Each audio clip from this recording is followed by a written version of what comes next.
MedWatch 7 is brought to you by Comanche County Memorial Hospital. It's week 3 of Comanche County Memorial Hospital's Spirit of Survival training program. It's sponsored by Jim Glover Chevrolet. This week, Coach Matt Aguero focuses on running form and 5 steps you can take to improve and manage it.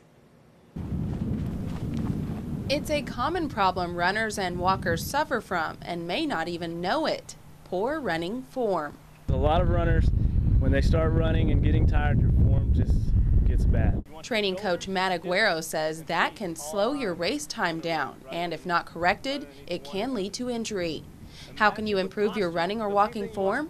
Aguero has 5 tips, starting with posture. With that, you want to make sure your hips are underneath you, everything's in a straight line. Shoulders, hips, feet. Imagine a rope pulling the top of your head up so your chin is level, not looking down or not looking up. Next up is leaning. When you lean, you want to have a forward lean from your hips, not a bend. There's a big difference between a lean and a bend. Lifting is also important for runners to avoid injury.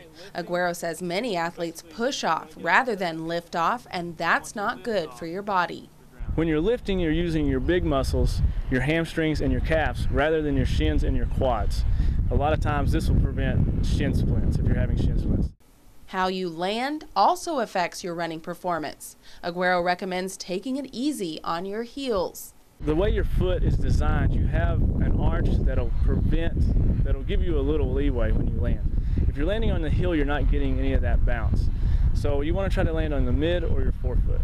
Your stride also plays a role in improving form, which is why Aguero advises using cadence properly in your training. If you can get your cadence down, then you're less likely to land on your heel and you're less likely to overstride. That can hurt quads and shins. You can correct it by getting a stopwatch and counting your steps as you run. Go out for a run, get your watch, calculate for 1 minute, and count how many times your right foot touches the ground. If it's below 90, then you're overstriding. You want to at least be at 90. All good tips to ensure you have a safe and comfortable finish at the Spirit of Survival on October 7th. The training groups meet on Saturdays at 7 a.m. at Elmer Thomas Park. For more information, log on to spiritofsurvival.com or call 585-5406. Another free community event in Lawton, this one is meant to help smokers quit. It's Memorial Hospital's Freedom from Smoking program. The 7-week smoking cessation course starts on August 7th at 5:30 p.m. For more information or to sign up, call 585-5527.